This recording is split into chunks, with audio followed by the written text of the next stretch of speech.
Good morning, loves. This is Rain, and this is the Moments of Mindfulness podcast. And today I have a powerful topic for you. And I am in the process of lining up some interviews because I want to dig into some things. Um, and when it comes to moments of mindfulness, let me have a moment of clarity with you all. So, for me, I it was important that whatever I do is authentic as far as I'm concerned. So, everybody has their own opinion or idea of what authentic is, but for me, authentic means that it's true for me. It's what I live, it's what I believe, it's what I say, that kind of thing. Authenticity is important and authenticity is powerful, right? And so when I look at moments of mindfulness, when I originally came up with that, it was my TV show that aired 5 years. 5 years, we had some dynamic 5 years, okay, and experiences in Monroe, Louisiana on KTVE and KARD.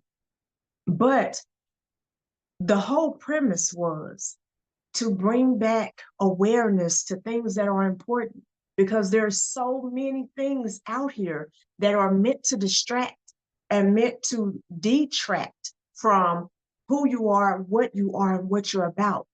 And so today I want to go into that a little bit deeper, and I want to talk about um, generosity in relationships. It's something that's close to my heart. I never had a problem learning how to give.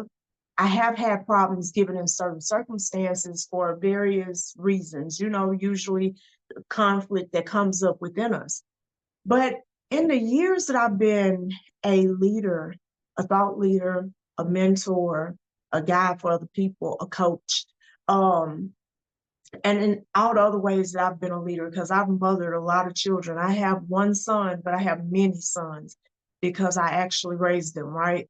But in all the places that I found myself, I find something there that's really unsettling to me. And so today I want to use this platform to discuss it where I have enough time to really go into it the way that I believe we all need to hear it.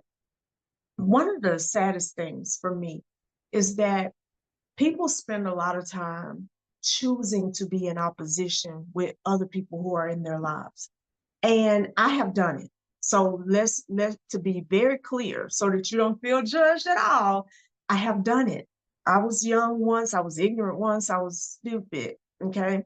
So I have been in the life of someone who I could not be pleasant, loving, trustworthy with.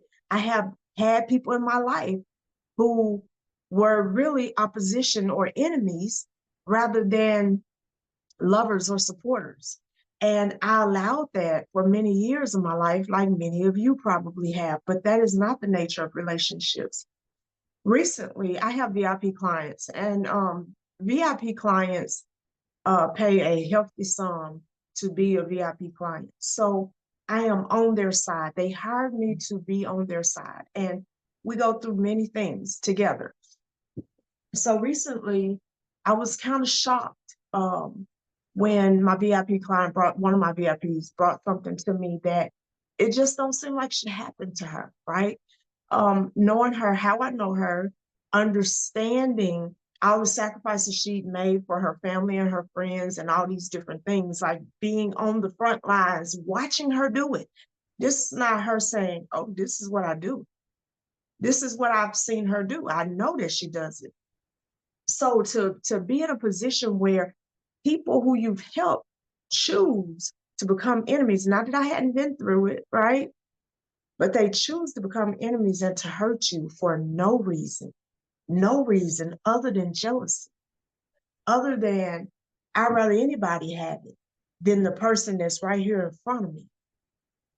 I asked my husband this morning, I said, what is it about people that they are rather someone they don't know, and I'm assuming even people that they don't like, to have the best life possible, but not the person who's the brother, the sister, the mama, the cousin, the best friend, the classmate, not the person right here in front of them.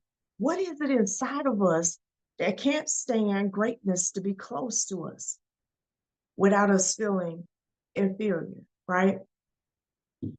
One of the things that comes up often as a mentor is that people will start out being very grateful to be connected, right? And some of you have experienced that, like, oh my God, that's my friend, this is my sister, this is my person. They start off there. It's like, oh, I'm so excited this person is in my life. But then after a while, it turns into something else. It's like, I'm not going to hype up no more than she already hyped up. I ain't giving her nothing. I'm not going to ever acknowledge her in a post and say, this is who taught me. I'm never going to acknowledge her in a post and say, this is who paid for my college education, or this is who paid for this, or this is who gave me the idea for this. I'm never going to acknowledge them anymore because they got enough. They got enough acknowledgement. They got enough love. So I'll withhold mine. That even happens in relationships. And I think that's even sadder. It's like, I'm not going to be my spouse's number one fan because she got enough number one fans or he got enough number one fans. I had that conversation with her and I told her, I said, you know, for some people it's hard because they don't know how to be with what's great and not feel inferior. They don't know how to be with what's great and not feel judged. But whatever they're feeling, that's personal. It's not somebody else trying to make you feel anything. This is how you feel for a reason. Listen, I used to couldn't stand being around pregnant women, especially those who wanted abortions. So I don't know if I want to have this, but I couldn't stand it. And I felt justified, okay? Back in those days, I felt justified in judging women who were pregnant who didn't want to have the baby. And I watched several of my friends get abortions. One of them actually had the nerve to ask me to help her get an abortion. And I was, oh, that was almost the end of our friendship. Okay, I was livid. How can you ask me, of all people, knowing that I would give anything to have more children, right? And so my battle with secondary infertility spanned half my life, right? And so everybody who knows me know that I wouldn't be the person you asked for that. But it took me a while to realize is this is not their problem. This was my problem. What was going on with me should not directly impact how our relationships are, and nor should I expect them to just borrow my love for kids, right? Because that's not how this shit works. I cuss. I cuss. Okay. I cuss less here, but I do cuss. So all in all, I had the audacity to be offended about another person's life choices. But what it really was the pain of me not having a choice to make at all. And so a lot of times when people see you doing great things, it's hard for them after a while to stay in step with you because they're not themselves doing great things. And they start to feel that. And instead of letting that be a problem within them that they fix one way or the other, make peace with how you choose to live or live differently, instead of them making that decision, it's easier just to project. It's a lot of people in this world who feel very alone, and even more people who are paranoid about everybody around them, and with good reason. I'm not sitting here saying that there's not good reason. In fact, we're discussing some of the reasons right now. But what happens is people have been hurt because so many people are hurting. And as long as that's true, that's going to be true. You understand? And so one of the things I want to talk about is generosity, because generosity can be healing. Okay. Generosity is not just about money. It's not just about material possessions. Generosity is an energy. It's a frequency, right? And so generosity deals with being able to listen, being available, being supportive, and then of course, giving whatever means you have toward other people. One of the things that most people do when they're hurt is they shut down. They start to pull back. Now, I'm gonna confess something to you because this is Moments of Mindfulness podcast, okay? When as a mentor, I've been hurt. many times now. I have been flat out betrayed, lied on, as people would say, dragged, using air quotes. I didn't feel drugged necessarily. And so, but that's the word that they use. So I've gone through things as a mentor. Now, I didn't withdraw into a corner or a crevice. I stayed right out here teaching, helping people, doing rituals, doing spell work, teaching, you know what I'm saying? Showing up every day, just showing up. So in my mind, I had beat them, right? I had beat them because I didn't quit, but I didn't beat them. Not right then, not when I thought I had beat them. Because what began to happen is, and this was a recent revelation for me, right? What began to happen is I became less giving. I started to become less concerned with the problems of people. I started to somewhere inside of myself feel like, well, if they're going through it, that's probably what they deserved. I deserved everything I went through. It made me into who I am. And I started to stop caring with my listening ear, with my wisdom, with my money, with material things. Because I had overinvested in so many of the air quotes again, wrong people who later on, you know, crapped on the plate and tried to feed it to me. So I started to pull back and I started to become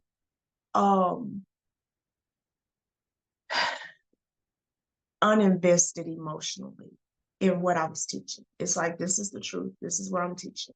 This is the truth. This is what I'm giving. And whether you get it or not, it ain't got a damn thing to do with me, right?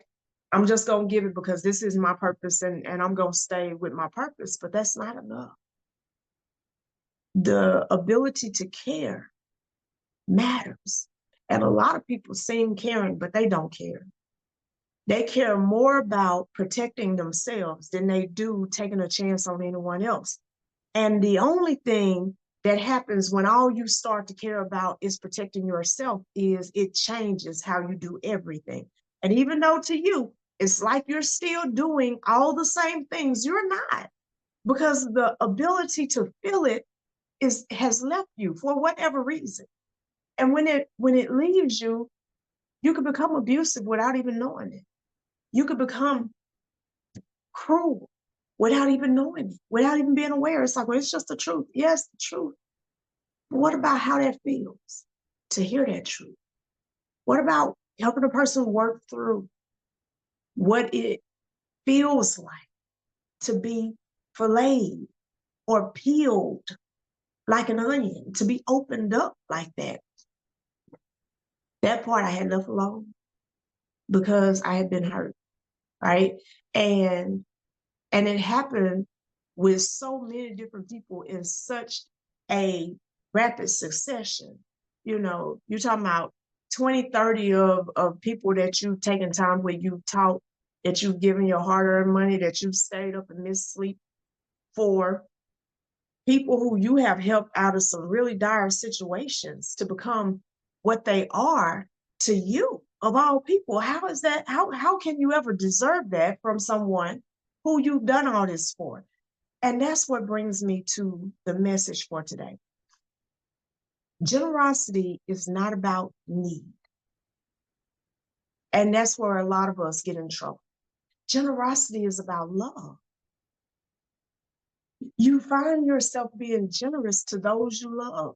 You find yourself being generous to those in a field that you love, to those who are committed to a passion that you love. You learn how to be generous based upon the nature of who you are, not the nature of who everybody else is. Because that's my son. I want him to have the absolute best. It's my son. Why not? Who else should I rather have it than my son, my sisters, my brothers, my friends? Who else is more deserving of it? And then further, another consideration about that is that it's what I love, that my first commitment and my first passion is to, which of course, by the way, needs to start with yourself, okay? It has to start with yourself for it to really work out. Because if you love yourself, you won't keep yourself in situations where you are being disrespected, mistreated, misused, undervalued, and underappreciated. Okay. Love don't abide in places like that. Love abides in big, wide, open, generous, free, and flowing places. Anything else is just an illusion. Okay. So when it comes to generosity, a lot of times what we call generous is we do our due diligence for our family and we give to people that's needy when we can. Right. And meanwhile, what we miss is that everybody in our family is not generous with us. Everybody in our family is not reciprocal. Every person that's in need don't need your help, right? But the reality is there are people around you who have held your hand when you were scared, who have wiped your tears when you were crying, who have talked you off the ledge when you were thinking about quitting. There are people in your life who have taught you things you didn't know, made you understand things that you didn't at one point understand that changed your life, who gave you business ideas, who gave you ideas within your relationships, who helped you to organize and keep your family together. These are the people who deserve generosity because reciprocity is a law. Reciprocity is even flow back and forth. It ain't I'm doing all the giving and I don't get anything in return. Otherwise, I end up empty and broken. It ain't me getting all the things and not giving anything back. Otherwise, I end up obese and uncomfortable and alone. Generosity is the foundational wealth. And many people who are poor are there because they are not generous. And they may think they are because they let their one child or their one sibling or their mom drain them of everything that they have. Every week they get paid, they send their mama a couple $100, a couple $100 here, $1,000 there. I gotta bail my son out. I gotta do this for my daughter. I gotta do this and I gotta do that. And they think that's generous. That's not generosity. You're in prison to duty. That's lowered eyes. These are all the things I'm responsible for, which, by the way, you're not. Generosity is lifted eyes, it's elevated. It's about ideas, it's about love, it's about purpose, it's about what's good, what's free, and when I say free, I mean free and flowing, right? I give to, I still sow seed into people who are out there doing amazing things. They're not poor. They're not needy. They're not asking for it. They don't have a donate button. Like I don't have a donate button on my website for what? Because if you want to donate to me, you know how to do it, right? So it's like they're not out here asking or begging, but these are the ones who are doing things so they need it, whether they ask for it or not. They may not consciously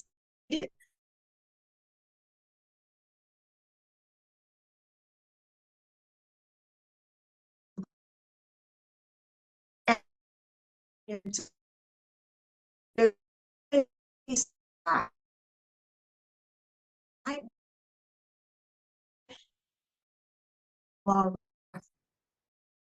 reality is most of the people that you see that are leaders don't get the love or appreciation that they deserve. They just don't. And people will make big grand posts, but they ain't gonna break bread. And in the end of the day, when it come down to it, when it is important for their name to be mentioned, they won't even mention their name. How do I know? I've been there. I don't have any expectation for a person to do it though, because I'm perfectly great at hyping myself. I ain't never got to hire a hype man. I can hype myself. Okay. So, but for those of you who are not there yet, you have been tried, right? Because there's nobody that's been given, and you've been asking yourself, where's my love? Where's my support? Where is the good words for me? Where is all of these things that I do for other people? Where is that when I need it? Because everybody needs it. It don't matter if you're a leader or not. It don't matter if you're rich or not. It don't matter if you're very intelligent or not. It don't matter if you got a degree or not. It don't matter if you're married or not, have children or not. Everybody needs it. Everybody. And so when you look at everything that you've given, you're not getting it. That means you're giving it to the wrong place. Spread your generosity around. Generosity is wide, it's expansive. It reminds you of Jupiter. It's just such a good, beautiful energy. It's, you know what I mean? That's how it feels. And when everything that you're giving feels like, then you know that you have fallen away from generosity and fallen into duty. And duty is what it is, right? If you got to do it, you got to do it. If you got little kids, you got to do it. But don't let that be the only thing you do. One thing that I just have to bring it up, okay? Y'all know I was a preacher for 18 years before this. And during that time, when I first started, I did not pay my tithes. I did not. I was just like, I don't get the point. You know what I'm saying? So I'm the type of person that my journey is always going to be authentic. If it don't make sense to me, I'm not participating. I don't give a damn what you say. You know what I'm saying?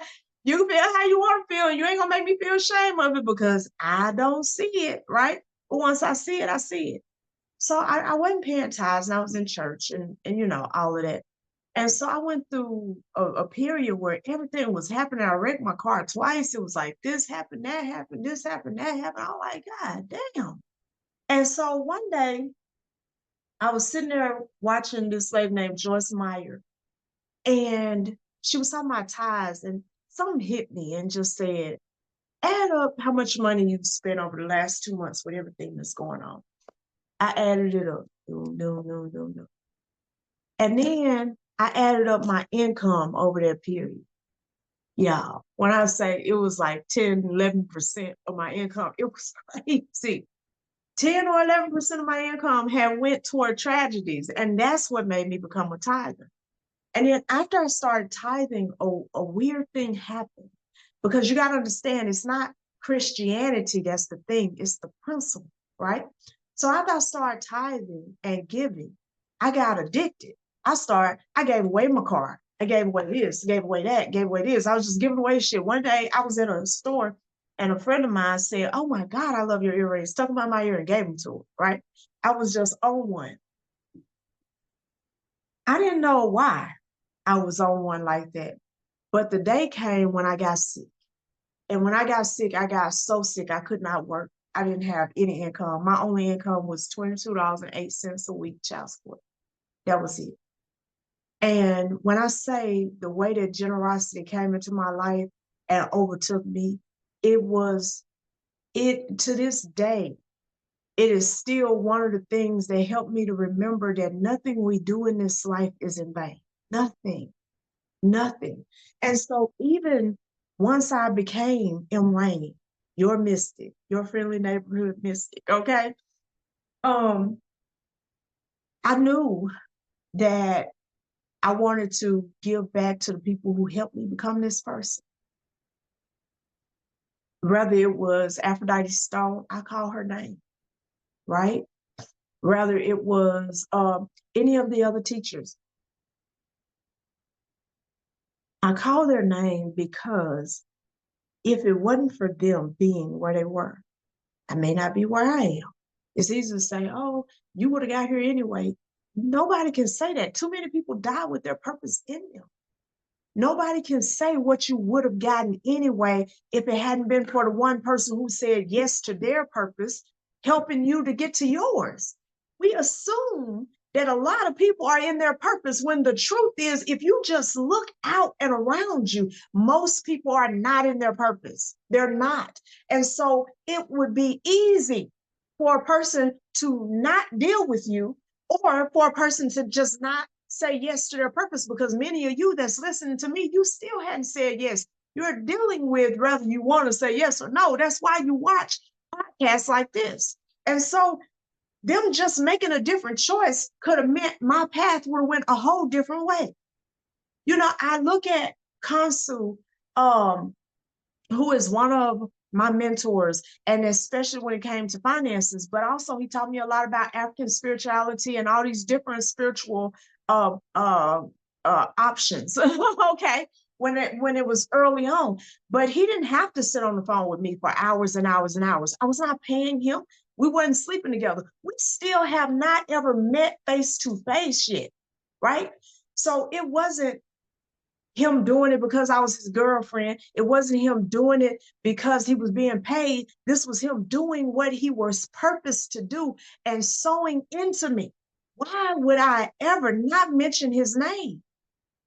There is no world in which I don't say Kansu's name, because without Kansu, the Imran you know now would not be the Imran she is. I don't know what version of me I would be, but it wouldn't be this one. That's a form of generosity. When people are giving you knowledge, and when you're giving people knowledge, you are exchanging something more important and more precious than money. And I'm not even just talking about the time factor of it, the fact that you're sharing knowledge. This world lacks generosity because it lacks trust. It takes a lot of trust to be generous, but this is what I want to tell all of you. That trust don't have to be outside of you. You ain't got to trust the person that you're blessing. You need to trust yourself, right? You need to trust yourself enough to be yourself at all times and believe that you have the power to protect the truth of what and who you are. Like, I am going to be me.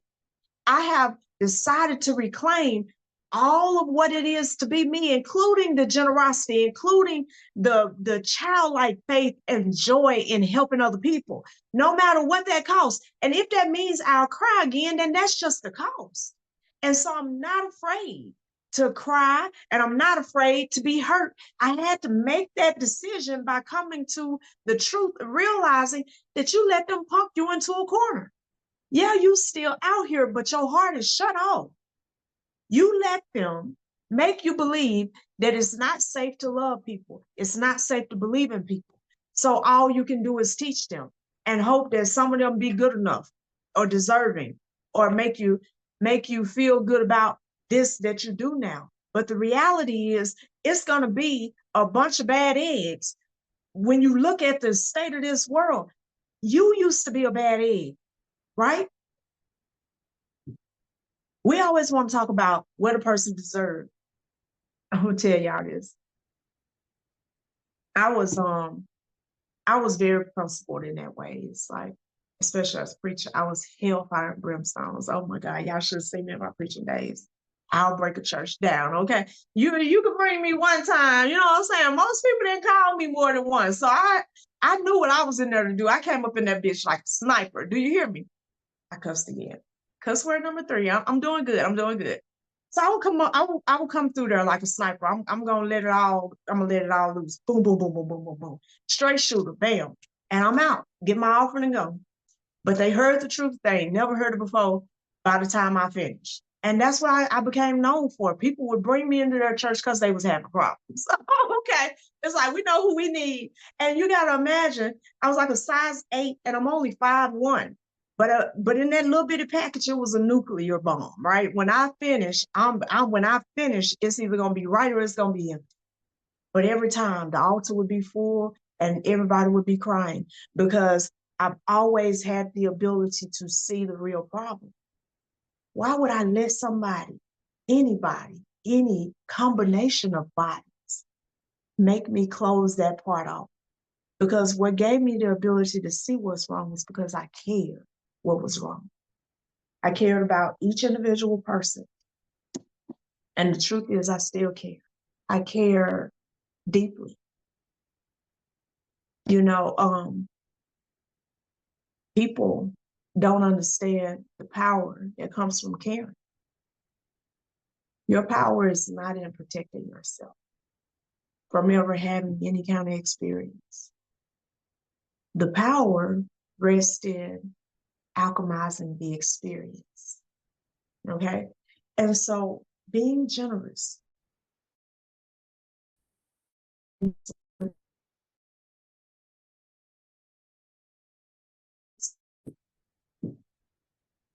is something that cannot happen with a closed heart. You will think you are. You will think you're being generous, but the reality is you might as well take all your money and burn it at a bonfire for all the good it's going to do you. Because you got to understand the nature of the universe. Now let's talk about that and then I'm done.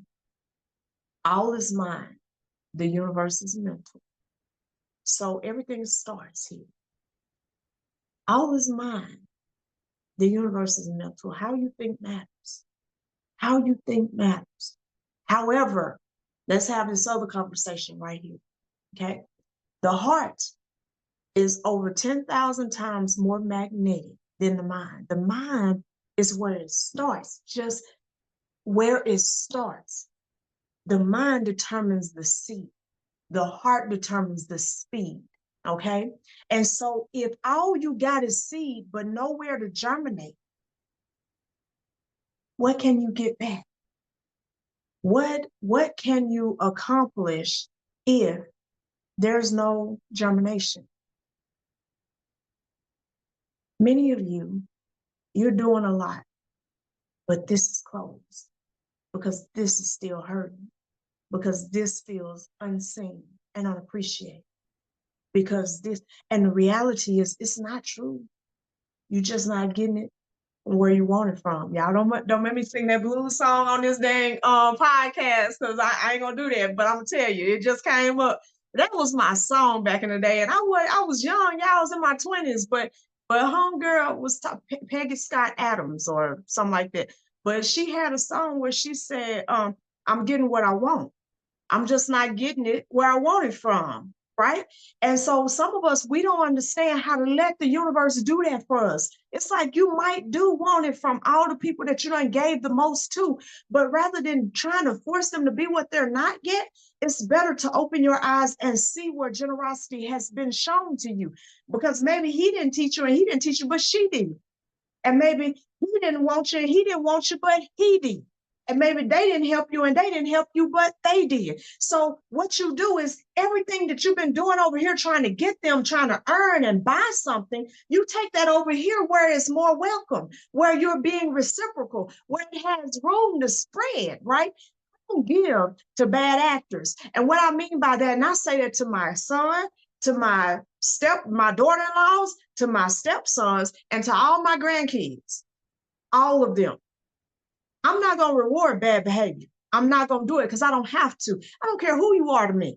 I don't reward my own bad behavior. I'll be on my own ass. So I'm going to be on your ass. If you do something that is not what I believe should be done, I'm not also going to honor that with some money. Why? You have to, I'm not going to honor it with a bragging right or none of that. I'm not going to honor it with a hug. I'm here, I'm on your side, but we got to get this shit together, right? Because the reality is I want to invest in what I believe. That's reciprocity. I want to invest in the people who are what they're supposed to be.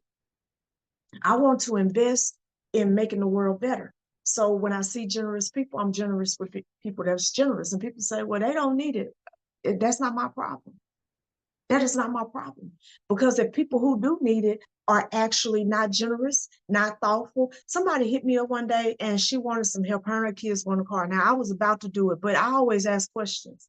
I always ask questions, always will. And I'm closing it right here. So I asked her, I said, I said, can you go to your mom or your sister or somebody? Can you stay? I can't stay at their house and I can't stand my mama and she be trying to run my life and tell me blah, blah, blah. Baby doll, I ain't the one to help you. I think you should go to your mother, right? Because here's the reality. If you have not been able to maintain on your own, you do need somebody to tell you something. And so if you're the type who feels like a person should help you and shut the fuck up, then I definitely am not the person to help you. Right. And so once we get into a place where we understand that generosity don't mean being a fucking fool, you give it to whoever and whenever and wherever and whatever. Right. It's like, oh, they just need it, so I got to do it. No, you don't have to do it. But what you should feel like you have to do is honor yourself in all the places that yourself has been helped. And then honor yourself in all the places where people like you have been helped. And then honor yourself in all the places where you see yourself striving to wake up, right? In other people. Honor that first. Be good to the people who are good to you. Be good to the people who are good to other people. Be good to the people who are ready to be elevated and changed, who are ready to listen, to hear. I love helping people who can be helped. And you should too, because one day you're going to need some help. Stop being afraid to be generous with strangers. You'll get more out of it, believe you me. Stop being afraid to put yourself out there again. Everybody fucked up in some kind of way. We all got problems. You got problems. I got problems. We have problems. You're not meant to judge everything about a person before you decide whether you're going to be generous. You're only looking for the frequency. If it feels harmonious to you, do it.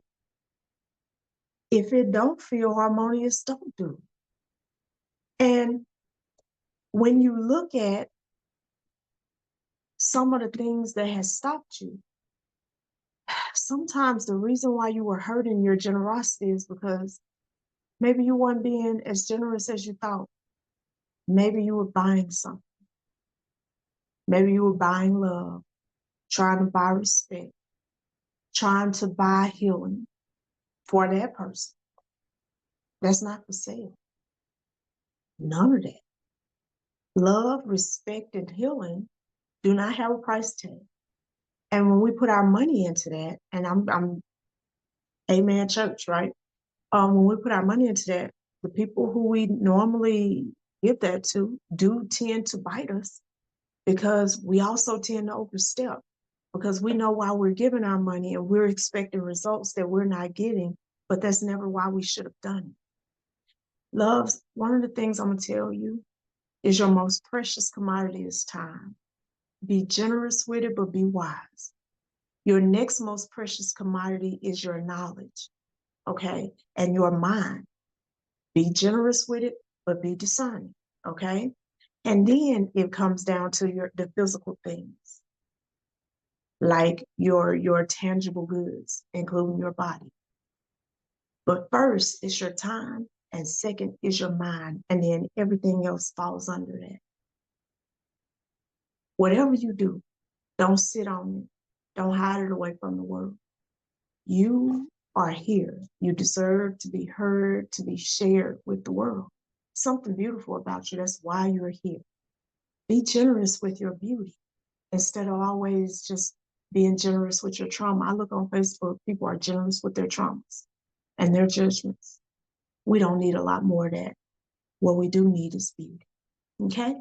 I hope you enjoyed this, and I will see you guys again for the next podcast. Have a great one.